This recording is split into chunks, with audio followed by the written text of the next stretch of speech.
Hi business sisters, welcome to this new video.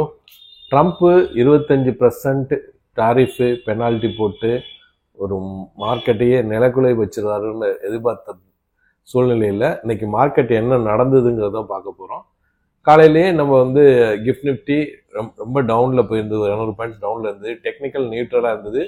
அந்த ட்ரம்ப்புடைய tariff பேசுறதுக்கு முன்னாடி குளோபல் மிக்ஸ்டு இந்த சூழ்நிலையில் எல்லாமே டவுன் ஆகும்போது நம்ம உஷாராக இருக்கணும். டவுன் சைடு ஆனால் ரேஞ்ச் மார்க்கெட் அப்படின்னு நம்ம சொல்லியிருந்தோம். என்ன நடந்திருக்குதுன்னு பார்ப்போம். சரியா? அதாவது 32 ட்ரேடிங் செஷனா இந்த சார்ட்டை பாருங்க. இந்த இடம் பாருங்க, May and June 24,500 to 25,300 range போட்டுட்டே இருந்திருக்கு. இப்போ ஜூலை மாசத்துல 15 ட்ரேடிங் செஷன் ரேஞ்ச் போட்டுட்டே இருக்குது. அதே தான் இடம் 24,500 டு 25,300.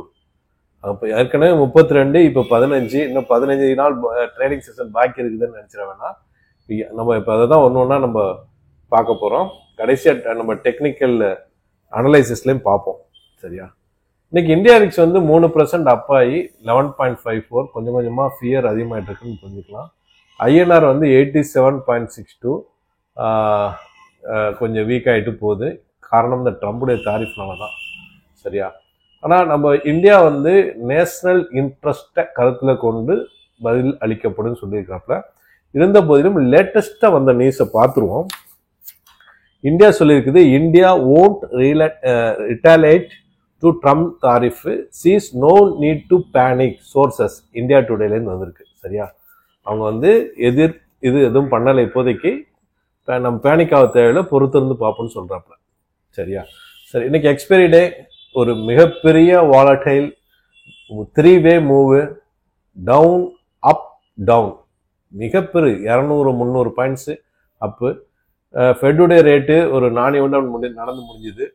அப்புறம் கிஃப்ட் நிஃப்டியே இன்னைக்கு நிஃப்டி ஃபாலோ பண்ணியிருக்குன்னு சொல்லலாம். ஏற்கனவே கேப் அப் கேப் டவுன் ஆனால் ஃபாலோ பண்ணல அப்படிங்கிற ஒரு இது இருந்தது. இன்னைக்கு 200 பாயிண்ட்ஸ் அது கேப் டவுனாக இருந்தது. அதையே தான் ஃபாலோ பண்ணி கேப் டவுனாக இன்னைக்கு இதாச்சு. நம்ம டெக்னிக்கலில் கன்சால்டேஷன் ஏன், அப்போ bank Nifty first target reach ஆயிடுச்சா, இனிமேல் என்ன செகண்ட் டார்கெட் எல்லாமே பார்ப்போம். காலையிலேயே கிஃப்ட் நிஃப்டி லோயராக ட்ரேட் ஆனதுனால கேப் டவுன் சொல்லி அப்டேட் பண்ணியிருந்தோம். எஸ்டர்டே க்ளோஸ், இந்த இதை 5 மினிட்ஸுக்கு மாற்றிடுறேன். எஸ்டர்டே க்ளோஸ் 24,855, இன்னைக்கு ஓப்பன் 24,642. Gap down 210 points. 9 காலுக்கு 24,635. இந்த கேண்டில் ஃபர்ஸ்ட் கேண்டில் பாருங்க, அதுதான் லோ. இன்றைய லோ கூட மலை மலை மலை மலை மலை மலை மலை மலை மலை ஒரே தம்மு தான். 4 மணி நேரம் மேலே போயிட்டே இருந்துச்சு. 24,956, அதுதான் என்னுடைய ஹை கூட. கிட்டத்தட்ட 310 பாயிண்ட்ஸ் அப்பு. சரி, அதோட மார்க்கெட் அங்கேயே கன்சல்டேஷன் ஆகிடும், இல்லாட்டி இதுக்கு மேலே போகுமான்னு எதிர்பார்த்துட்டு இருந்த நேரத்தில் வச்சு சட சட சட சட சட சடன்னு 300 பாயிண்ட்ஸ் மறுபடியும், அதாவது 200 பாயிண்ட்ஸ் 24,768 க்ளோஸ் ஆச்சு 3:30 மணி வரைக்கும்.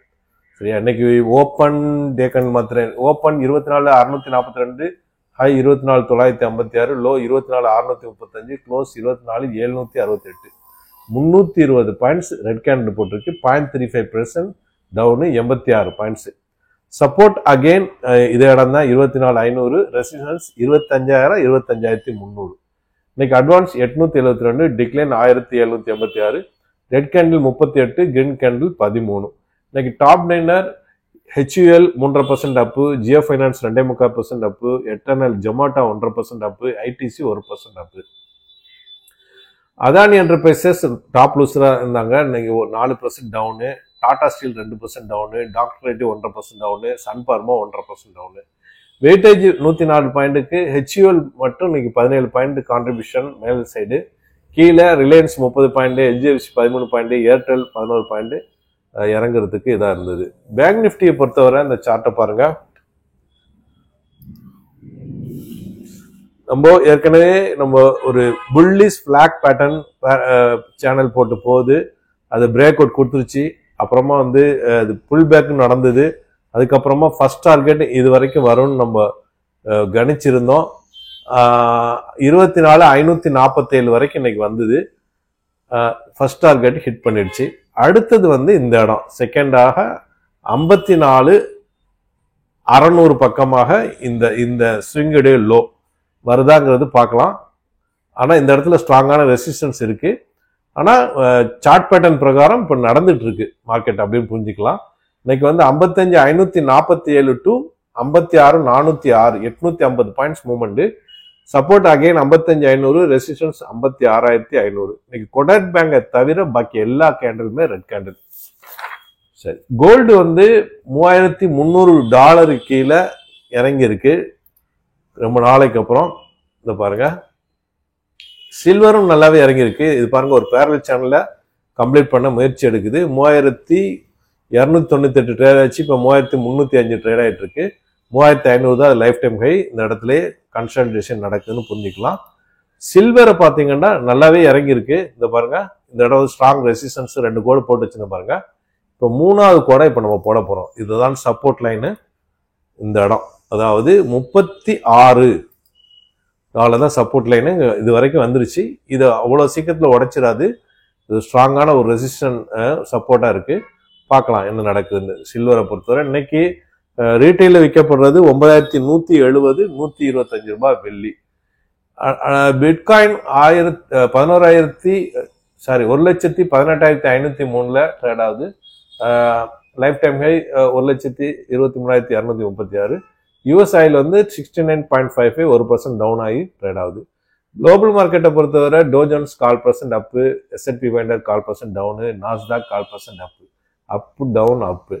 யூரோப் மார்க்கெட் வந்து 0.5% up, Italy 1/4% down, DAX Germany flat. மூணுமே 3 திசை. ஆசியன் மார்க்கெட் ஜப்பான் இன்னைக்கு 1.25% up, Singapore Straits Times 1% town.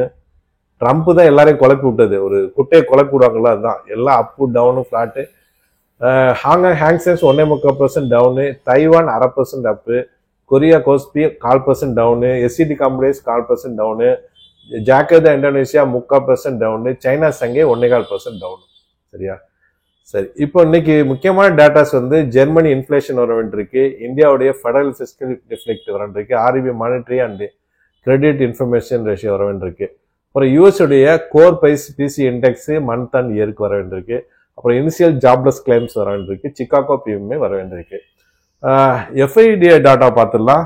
அவங்க நினைச்சு கூட பார்க்கல, பை சைடே வரல. 42,000 கோடி இது வரைக்கும் வித்துட்டாங்க. இன்னைக்கும் என்ன நடந்திருக்குன்னு பார்க்கலாம். இன்னைக்கு அவங்க கணக்கு வழக்கு பார்க்கறதுக்காண்டி வாங்கி இருக்கலாம். ஏன்னா மார்க்கெட் மேலே ஏறி இருக்கு. பார்க்கலாம், 6 மணிக்கு வந்துடும் டேட்டா. 42,000 கோடிக்கு வித்திருக்காங்க இது வரைக்கும். அவங்களுடைய டேட்டா வந்து இதை பார்த்தாலே தெரியும். 850 கோடி, 4,600 கோடி, 6,000 கோடி, 1,000 கோடி, 2,500 கோடி, 4,200 கோடி, 3,500 கோடி எல்லாம் வித்து தன்ன கணக்கு. சரியா? சில நியூஸ் பார்த்துட்டு டெக்னிக்கலா பார்த்துடலாம். India Russia can take their dead economics down together. Trump சொல்றாரு இது இந்தியா எக்ஸ்பிரஸ்ல. 2 பேர் சேர்ந்து எக்கனாமிக்ல டவுன் ஆகுங்கன்னு சொல்றாரு. எல்லாம் நல்ல எண்ணம் பாருங்க. அப்புறம் tariff king too big charger, இந்தியாவை பத்தி சொல்றாரு ட்ரம்ப் என்டிடிவில. முதல்ல டாரிஃப் கிங்கா இருந்துச்சா, இப்ப நான் சார்ஜ் பண்றேன் அப்படிங்கிறாரு. அப்புறம் maybe they sell oil to India, பாகிஸ்தானுக்கு நான் ஹெல்ப் பண்ண போறேன், இந்துஸ்தா டைம்ல வந்திருக்கு, அவங்க இந்தியாவுக்கே விற்பாங்க அப்படின்னு சொல்றாரு. அப்புறம் making America great rich again சொல்றாரு ட்ரம்ப் டைம்ஸ் ஆஃப் இந்தியால. அப்புறம் ரஷ்யா உக்ரைனை வந்து 6 பேரை கொண்டிருக்கிறதாக ஜெலன்ஸ்கி சொல்றாரு அல் ஜசீரால. இன்னும் அந்த உக்ரைன் ரஷ்யா போர் போயிட்டே தான் இருக்கு. மனசுக்கு கஷ்டமான விஷயம் தான் எங்க கொல்லப்பட்டாலும். சரி, சைனால வந்து பிஎம்டபிள்யூ கார் மேக்கிங் வந்து டிக்ளைன் ஆயிருக்குது due to the US tariff. சைனாஸ்லாம் மின்ட்ல வந்திருக்குது நியூஸ். எல்லாமே காரணம் ட்ரம்ப் தான். அப்புறம் இந்தியா ஓன் ரிலேட்டல், நான் ஏற்கனவே சொல்லிட்டேன், எதிர் தாக்குதல் இப்போதைக்கு இல்லைன்னு இந்தியா சொல்லியிருக்காங்க. அப்புறம் 6 Indian companies sanctioned US over Iran petroleum purchase என்டிடிவில வந்திருக்கு. ஈரான்ல உள்ள 6 கம்பெனி வந்து சாங்ஷன் ஆயிருக்கு இந்த ட்ரம்புடைய விஷயத்துக்காண்டி. அப்புறம் ஈரான் வந்து வார்ன் பண்றாங்க, இது வந்து ஜெலஷியஸ், ட்ரம்ப் சொல்றாப்ல உனக்கு வந்து இது வந்து பொறாமை அப்படின்னு சொல்லி டைம்ஸ் ஆஃப் இந்தியால சொல்றாங்க. அப்புறம் ரஷ்யா வார்ன் பண்ணுது ட்ரம்ப்பை, ஈரானை த்ரெட் பண்ணியிருந்தாங்க, நியூஸ் 18ல வந்திருக்கு. அதே மாதிரி US must agree compensation for bombing before nuclear டாக்ஸ்ன்னு ஈரான் சொல்லுது. ஏற்கனவே பாம்பு போட்டாங்கல்ல, அதுக்கு காம்பன்சேஷன் பற்றி பேசினாதான் நாங்கள் பேச்சுவார்த்தைக்கு வரும்னு சொல்லி ஈரான் சொன்னதாக டெக்கான் ஹெரல்டில் வந்திருக்கு. அப்புறம் சைனா தாரிஃப் வார் வந்து சைனா சொல்லுது யாருமே இதில் வந்து வின்னர் கிடையாது, அப்படி இது வந்து பிரச்சனை தான் முத்திட்டு இருக்குன்னு சொல்லிட்டு சைனாக்கு மட்டும் ஒரு ஹோல்டில் போயிட்டு இருக்கு. சரியா? ட்ரம்ப் சேஸ் கனடா வந்து ட்ரம்ப் டாரிஃப் ட்ரேட் டீலுக்காண்டி இவங்க வந்து எங்களை வந்து மிரட்டுறாங்க. எந்த விஷயம்தான் பாலஸ்தீன ஸ்டேட்டை அறிவிப்புன்னு சொன்னாங்கல்ல கனடா, முதல்ல பிரான்ஸ் அறிவிச்சிச்சு, அதுக்கப்புறம் யூகே அறிவிச்சிச்சு, இப்போ கனடா அறிவிச்ச விஷயமாக ட்ரம்ப் சொல்றாருன்னு சொல்லி பிபிசியில் சொல்றாங்க. அப்புறம் 30 பேர் இன்னைக்கு இஸ்ரேல் சுட்டு கொண்டதாக சாப்பாடு வந்திருக்கா, இது சாப்பாடு வாங்க வந்தவங்களுக்கு இந்த கார்டியன்ல சொல்றாங்க. அப்புறம் வந்து 34 பேர் பசினால இறந்ததாக அல் ஜசீரா சொல்லுது. இதெல்லாம் ஒரு கவலையான விஷயம் போகுது. சரி, நம்ம வந்து டெக்னிக்கலாக போயிடுவோம். எஃப்ஐஸ் வந்து நான் வித்தே தீர்வாங்கிற இருக்கிறாங்க. இவங்க வந்து நம்ம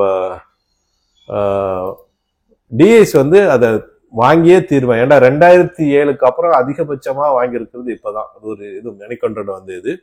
ஸோ இந்த கன்சல்டேஷன் கண்டினியூ ஆகும். இது பாருங்க, கொஞ்சம் பெருசாக கூட பண்ணிக்கலாம். இந்த ஏற்கனவே இந்த கோடு போட்டிருக்க மஞ்சள் கோடு பாருங்க, இந்த கன்சல்டேஷன். ஏண்டா எஃப்ஐஸ் வந்து செல் பண்றாங்க, டிஐஸ் பை பண்றாங்க. அப்ப என்ன ஒன்றும் pull push pull push pull push pull push அப்படி போயிட்டே இருக்குது. எவ்வளவு தூரத்துக்கு போகணும்னு பார்ப்போம். ஒரு கட்டத்துல யாரு ஜெயிக்கிறாங்களோ அந்த சைடு மார்க்கெட் மூவ் ஆக ஆரம்பிச்சிடும். சரியா? இது வந்து இதோடைய தன்மை. நம்ம நிஃப்டியுடைய பேங்க் நிஃப்டி போயிடலாம். பேங்க் நிஃப்டி வந்து இப்போ வந்து இப்போதைக்கு மூடு வந்து இறங்குற சைடு தான் இருக்கு. இங்க பாருங்க, எங்க இருந்து ஜூலை மாசம் ஸ்டார்டிங்ல இருந்தே மார்க்கெட் வந்து கீழ் சைடு தான் நோக்கி போயிட்டே இருக்கு. இந்த கோடை போடுறோம் பாருங்க, இது பாருங்க கீழ் சைடு மஞ்சள்லே போடும், கீழ் சைடு நோக்கி தான் போகுது. எவ்வளவு தூரத்துக்கு போகணும்னு பார்ப்போம். சரியா? இந்த வீடியோ பயனுள்ளதாக இருக்குன்னு நம்புறேன். மற்றவங்களுக்கு ஷேர் பண்ணுங்க. புதுசாக பார்க்குறவங்க சப்ஸ்கிரைப் பண்ணி பெல் ஐக்கானை கிளிக் பண்ணிக்கோங்க. எனக்கு ஆதரவு அளிக்க எல்லாருக்கும் நன்றி. மறக்காமல் லைக் பண்ணுங்க, இதுக்கு மோட்டிவேஷனாக இருக்கும். தேங்க்ஸ் ஃபார் வாட்சிங்.